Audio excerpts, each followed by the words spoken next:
10:38 continuamos en Bisagra. Vamos a actualizar los datos del clima a esta hora en la ciudad de Puerto Madryn. Marca la temperatura 12 grados. Se espera para hoy una máxima de 16 en Madryn y alrededores. En la medianoche de hoy, también 12 como ahora. Mañana jueves 8 la mínima, 17 la máxima.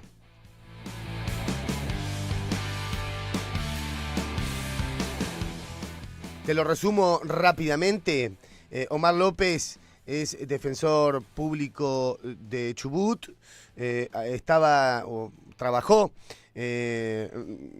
haciéndose eco de las denuncias por violencia institucional durante la represión en diciembre del 2021 en el Chubutazo. En un hecho paralelo, volvía de jugar un torneo de fútbol. Pasó por el control de Arroyo Verde junto con otros, él no iba manejando, le pidieron el DNI a todos y a él también, conociendo sus derechos individuales, se negó. Una vez que se dieron cuenta quién era, le enviaron, esto nos lo contó su abogado Pérez Galimberti, ¿no? Mandaron un móvil policial que les cruzó el auto en la ruta una vez que habían seguido el control. Y esto originó una denuncia, un expediente por desacato. La causa llegó a instancia previa de juicio. Finalmente, el jueves pasado, bueno, la semana pasada, no me acuerdo del día, la jueza Reyes de Puerto Madryn definió que no irá a juicio Omar López y fue absuelto. Intervino con un rol clave la Comisión contra la Impunidad y por la Justicia, que tiene representantes acá en Puerto Madryn también, como la abogada Ana Sánchez Elgue, a quien saludamos en Bisagra. ¿Cómo le va, Ana? Buen día. Hola, buen día, Patricio. ¿Cómo están? Bueno, muy bien. ¿Nos escuchás bien? ¿Nos ves bien? Supongo que sí. Ahí la estamos viendo para quienes siguen la transmisión vía el canal de YouTube de la Fundación Ceferino. Bueno, de esto que hicimos como introducción del caso, ¿algo para agregar? Y si no, metámonos un poco en el juicio. Ana, si te parece.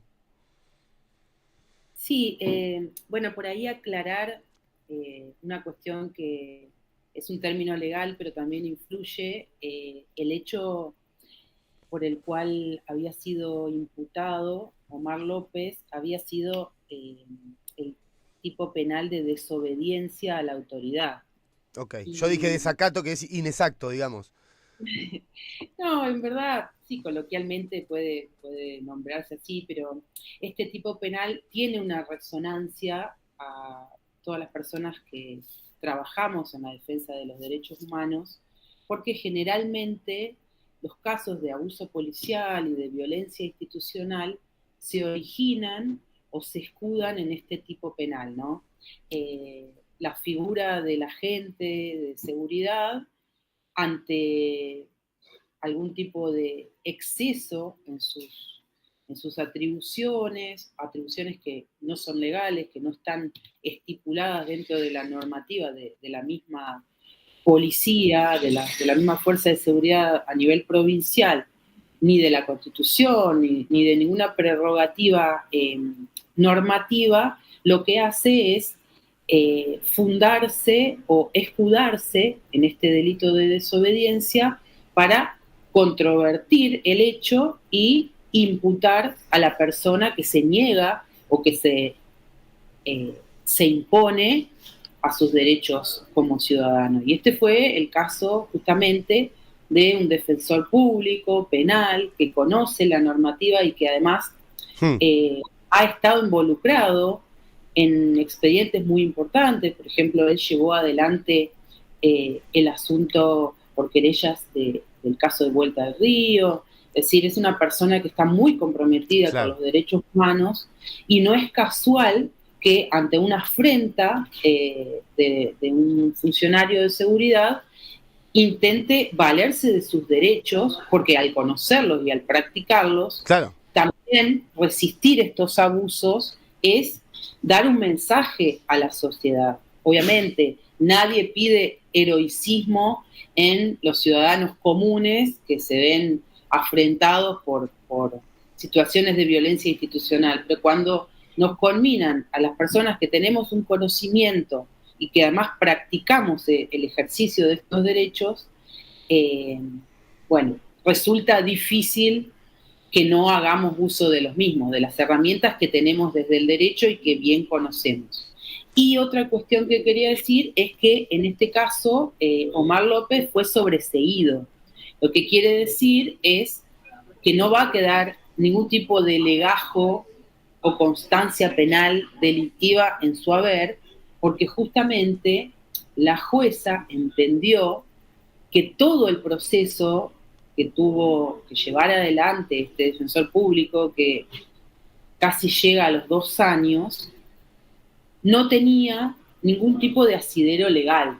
Es decir, hubo un dispendio jurisdiccional de 2 años activado por el Ministerio Público Fiscal en una causa que no pasaba los parámetros mínimos del derecho penal para su ejecución.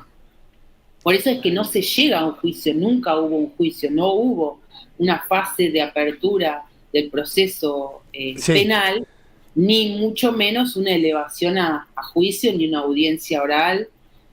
Digamos, fue desestimado en una audiencia previa, que es la audiencia intermedia del artículo 295.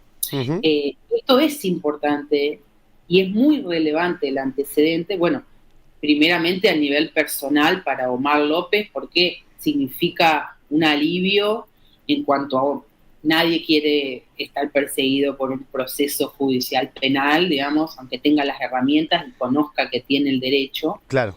Pero también es un desahogo para toda la ciudadanía y nosotros, como Comisión contra la Impunidad, celebramos estos antecedentes que sirven para luego batallar otras situaciones, es lo que en derecho se conoce como litigio estratégico. Y por eso es que nosotros decidimos participar en este proceso, seguirlo de cerca, digamos, presentar el recurso que tenemos como organismo de derechos humanos, que es el AMIC, defendiendo ni más ni menos que el artículo 14 de la Constitución, que establece que todos los ciudadanos pueden circular libremente por el territorio, ¿no? Uh-huh. Están escuchando a la abogada Ana Sánchez Elgue de la Comisión contra la Impunidad y por la Justicia, que intervino en este proceso, como ella señaló. Ana, entonces, si la denuncia, el proceso que duró 2 años, no tenía ningún asidero legal, ¿por qué es que se insistía, y entiendo que desde el Superior Tribunal de Justicia, con llevar a juicio a López? En realidad hubo una directiva por parte del Ministerio Público Fiscal, una dirección y una persistencia en este proceso que nosotros desde un primer momento, a la vez que el defensor particular de Omar López y de muchas organizaciones a nivel nacional, estamos hablando de organismos reconocidos internacionalmente también, como la Comisión Provincial por la Memoria, diversos organismos de derechos humanos también locales, que plantearon las irregularidades de la acusación, en un principio, y además los fundamentos constitucionales que hacían que caiga esa primera...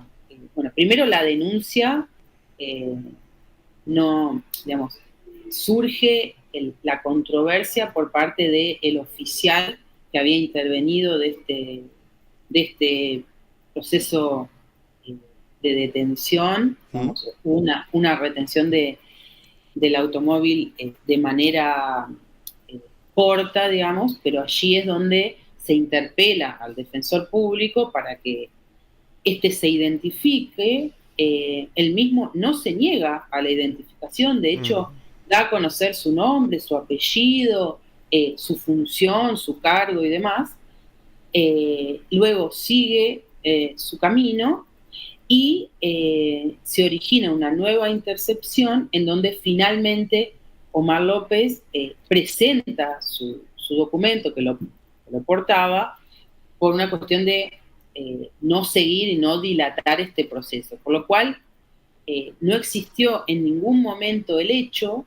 Este es un punto que fue recalcado en varias oportunidades de la audiencia por la magistrada, cuál era el hecho fundante de esta persecución penal. Y el Ministerio Público Fiscal no pudo identificar el hecho de manera correcta en ninguna de las instancias, digamos. Aludía a la normativa específica, a encuadres globales o generales, pero no al hecho o a la conducta reprochable del supuesto imputado, ¿no? Y esto fue lo que hizo caer la persecución penal y obviamente no llegar a juicio porque se ponderaron otras normativas. Primeramente, la normativa provincial que dirige a toda la fuerza de seguridad, que es la ex ley 815, ha sido indicada por organismos internacionales de derechos humanos, si hacemos un poco de raconto jurídico, en el caso Torres. En el caso de Iván Torres, esa normativa fue sindicada por la Corte Interamericana de Derechos Humanos como una normativa que daba demasiada discrecionalidad a las fuerzas de seguridad. Y hizo hincapié, además de la condena al Estado argentino por ese tipo de prácticas de las fuerzas de seguridad, hizo hincapié este organismo de derechos humanos a nivel interamericano en la objetividad que debe verse y que debe ser acreditado por el Ministerio Público Fiscal en cuanto a la persecución y la detención de una persona, que no puede ser subjetiva o arbitraria. Tienen que existir elementos objetivos que puedan demostrar que hay o un delito que ha sido cometido o una sospecha fehaciente de que se va a cometer. Ninguno de estos casos, ninguna de estas dos hipótesis se presentaban en el caso. Era una persona que circulaba en un automóvil, el automóvil cumplía con todas las normativas vigentes, es decir, portaba la documentación, el conductor del automóvil las había mostrado a la autoridad, y luego de este hecho, que era normal, digamos, un control rutinario, donde se piden las documentaciones del vehículo y demás, el oficial excede su función, alumbra y empieza a mirar las caras de los otros conductores y discrecionalmente decide interrogar a Omar López. Esta fue la situación, digamos, que realmente ocurrió y lo que se ponderó como verdad del hecho en el proceso. Y la jueza, con total criterio, afirmó esto. Existe un artículo que es el artículo 14 de la Constitución Nacional que establece que todos los ciudadanos pueden circular libremente. No hay ninguna ley nacional, provincial, ni siquiera una reglamentación que exija a los ciudadanos portar el DNI. Y en todo caso, si existiera una normativa, tendría que existir una presunción, como dijimos, de flagrancia o de posible comisión de delito para solicitar esta documentación. Entonces, queda enmarcado a través de este proceso cuáles son las líneas que debe seguir tanto la Fuerza de Seguridad como el Ministerio Público Fiscal a la hora de perseguir los delitos, ¿no?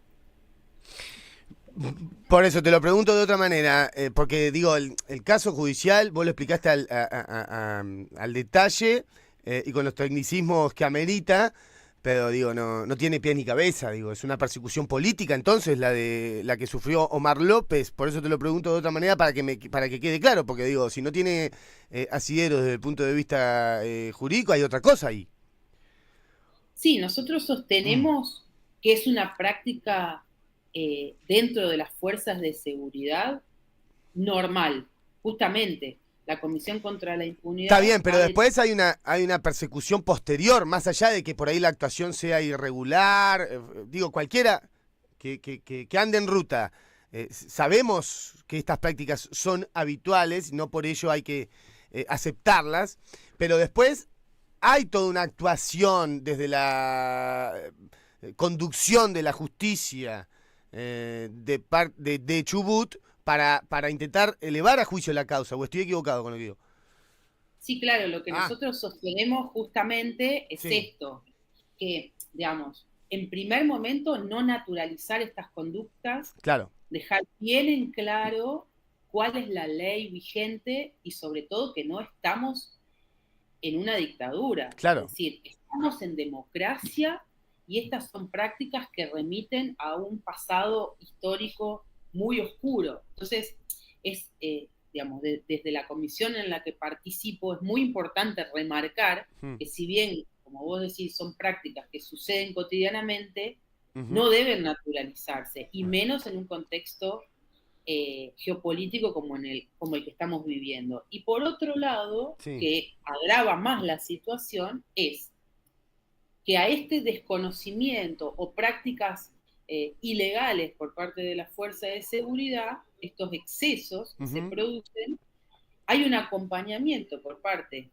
de los operarios del Poder Judicial en criminalizar causas que, como decimos, son ilegales.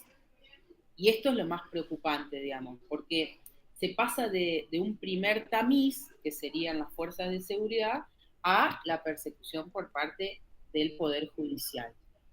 Y bueno, creemos que este antecedente lo que hace justamente es poner en línea, junto con los organismos de derechos humanos, a digamos, una parte de la magistratura que entiende y que defiende la libertad de los individuos, ¿no?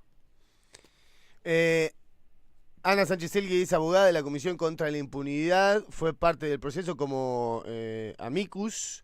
Esta es la figura legal, ¿no? Ana Sánchez Elgue. Bueno, te agradecemos estos minutos y dejo el final para que agregues o remarques lo que vos quieras sobre este caso que, bueno, parece haber sido un tiro por el lado de la justicia.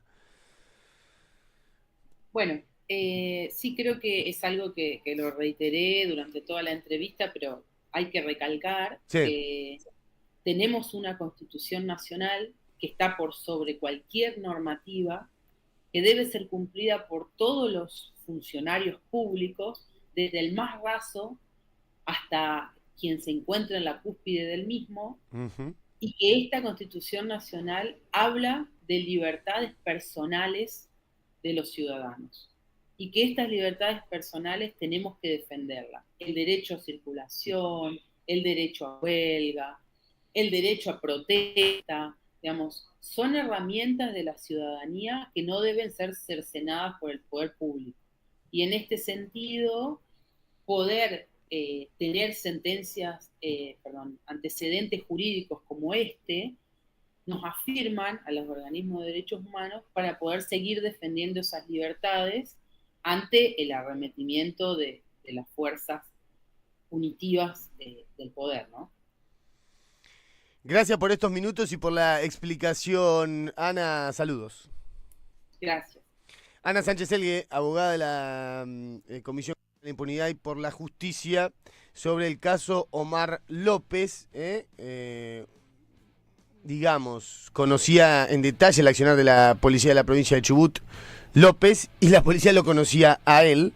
Le encontraron un hecho de, digamos, desobediencia a la autoridad en un control y casi que llega a juicio la cosa. Finalmente no sucedió así, entre otros por parte del accionar de la comisión, que lo explicó de esta manera.